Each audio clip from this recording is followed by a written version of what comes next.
السلام علیکم ورحمۃ وبرکاتہ نحمده ونصلي على رسوله الكريم اما بعد قال الله تعالى في القرآن المجيد والفرقان الحميد افلا يتدبرون القرآن ام على قلوب اقفالها۔ آج ہم لیکچر نمبر 3 انشاءاللہ شروع کر رہے ہیں اور اس میں آج ہم نے جو آیت پڑھنی ہے وہ ہے بسم اللہ الرحمن الرحیم۔ تو آئیے سب سے پہلے ہم اس کا لفظی ترجمہ پڑھتے ہیں۔ تو لفظی ترجمہ سب سے پہلے دیکھیے گا، یہ لفظ ہے بسم اللہ۔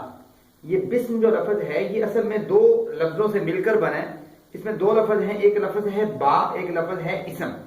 با کا معنی ہوتا ہے یہاں پہ ساتھ، با کا معنی ہوتا ہے ساتھ، اور لفظ اسم کا معنی ہوتا ہے نام۔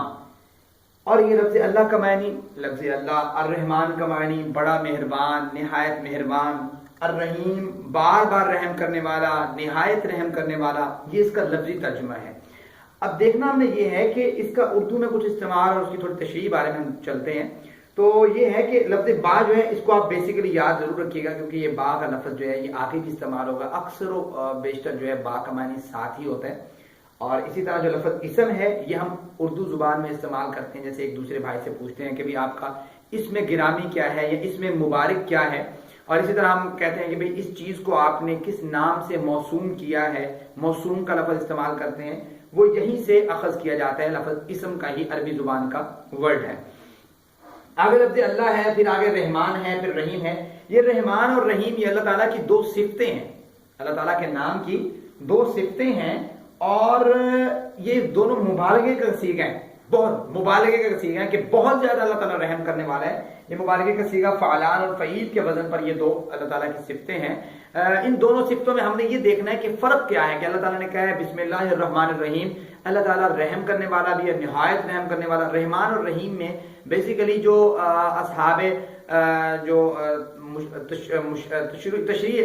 تشریح کرتے ہیں قرآن مجید کی، جنہوں نے تشریحات کی ہیں، تو ان کی جو بات ہے وہ اس میں جو فرق کرتے ہیں وہ بیسیکلی فرق یہ ہے، وہ کہتے ہیں رحمان جو صفت ہے وہ اللہ تعالیٰ کی دنیاوی، اللہ تعالیٰ کی جو ہے نا دنیاوی چیز کے لیے ہے، یعنی کہ دنیا میں اللہ تعالیٰ رحمان ہے، اللہ تعالیٰ کافروں کو بھی دے رہے، اللہ تعالیٰ مومنوں کو بھی دے رہے، اللہ تعالیٰ عیسائی، یہودی، مجوسی سب کو کھلا رہا پلا رہا ہے، یہ اس کا رحم ہے، یہ اس کا رحمان ہونا ہے۔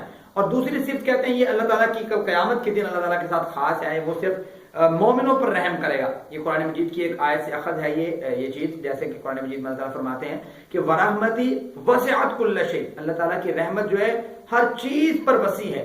سو یہ رحمان جو ہے یہ اللہ تعالیٰ کی دنیا کی صفت ہے، دنیاوی جس طرح ہمارا حالات ہیں، اللہ تعالیٰ سب کو کھلا پلا رہا ہے، یہ اللہ تعالیٰ کی دنیاوی صفت۔ اور رحیم جو ہے یہ اللہ تعالیٰ کی کل قیامت کے دن صفت ہے، کہ کل قیامت کے دن وَقَانَ بِالْمُؤْمِنِينَ رَحِيمًا، قرآن مجید کی آیت ہے کہ اللہ کل قیامت کے دن صرف ایمان والوں پہ رحم کرے گا۔ ایسا نہیں ہے کہ کوئی انسان یہودی، عیسائی اور دوسرا جو اللہ تعالیٰ پر ایمان نہیں لے کے آیا، اللہ تعالیٰ کے احکامات پہ عمل نہیں کرتا، اللہ تعالیٰ اس کو معاف کر دے، اللہ تعالیٰ اس کو چھوڑ دے، اس پر رحم کر دے، ایسا نہیں ہے۔ کل قیامت کے دن اللہ تعالیٰ رحیم ہوگا کہ وَقَانَ بِالْمُؤْمِنِينَ رَحِيمًا، وہ صرف مومنوں پر رحم کرے گا، سمجھتے جو ایمان اللہ تعالیٰ پر لائے ہوں گے ان پر رحم کرے گا۔ یہ بیسیکلی اس میں ایک بہت بیسک ڈفرینٹ ہے جو بیان کیا جاتا ہے، وہ آپ کے سامنے میں نے رکھ دیا۔ دوسری بات کہ ہم جب اس کا بامحاورہ ترجمہ کرتے ہیں تو ہم یہ دیکھتے ہیں کہ ہم کہتے ہیں کہ بسم اللہ الرحمن الرحیم، میں شروع کرتا ہوں اللہ تعالیٰ کے نام کے ساتھ جو بڑا مہربان نہایت رحم کرنے والا ہے۔ تو سوال یہ ہے کہ بھئی ہم نے جو اس میں ترجمہ یہ کیا کہ میں شروع کرتا ہوں، وہ تو آپ کو میں نے ابھی لفظی ترجمہ پڑھایا، لفظی ترجمے میں یہ بات موجود نہیں ہے کہ میں شروع کرتا ہوں، یہ بات موجود نہیں ہے آپ کے سامنے۔ با کا معنی ہوتا ہے ساتھ، اسم کا معنی ہوتا ہے نام، لفظ اللہ کا معنی لفظ اللہ، رحمان کا معنی بڑا مہربان، رحیم کا معنی نہایت مہربانی کرنے والا۔ یہاں پہ تو کہیں شروع کرنے کا معنی آیا ہی نہیں۔ ہم جب اس کا ترجمہ کر رہے ہوتے ہیں تو ہم یہ کہہ رہے ہوتے ہیں کہ میں شروع کرتا ہوں۔ سو یہ کیا چیز ہے اس میں، اس کو ہم کیسے سمجھیں؟ اس کو سمجھنے کے لیے میں آپ کے سامنے ایک بات کرنا چاہوں گا کہ یہ ہڈن ان سینٹینس میں کچھ چیزیں ہوتی ہیں جو چھپی ہوئی ہوتی ہیں۔ مثال کے طور پر جیسے میں کسی اپنے دوست سے، اپنے بھائی سے، یا آپ کسی اپنے بھائی ساتھی سے پوچھتے ہیں کہ بھائی آپ کا کیا حال ہے، آپ اتنا جملہ اس کو کہتے ہیں اور وہ آگے سے کہتے ہیں میں ٹھیک ہوں، یا آپ ایک اور جملہ بولتے ہیں، آپ کہتے ہیں بھائی آپ نے کھانا کھایا ہے، ٹھیک ہے، اور اب وہ آگے سے کہتے ہیں جی، صرف وہ جی کا لفظ بولتا ہے۔ اب اس نے جی کہا تو ہمیں اس بات کی سمجھ آ گئی پورے جملے کی کہ جی اس نے کھانا کھایا ہے، یعنی ہم نے ابھی اس نے پورا جملہ بولا نہیں ہے لیکن ہمیں سمجھ آ گئی.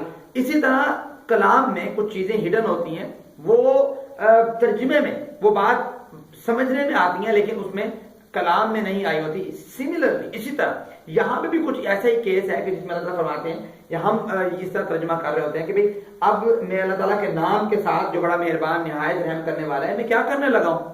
میں قرآن مجید شروع کرنے لگا ہوں، میں سورہ فاتحہ پڑھنے لگا ہوں، میں سورہ بقرہ پڑھنے لگا ہوں، قرآن مجید کی کوئی بھی سورت پڑھنے لگا ہوں، میں یہ کام کرنے لگا ہوں.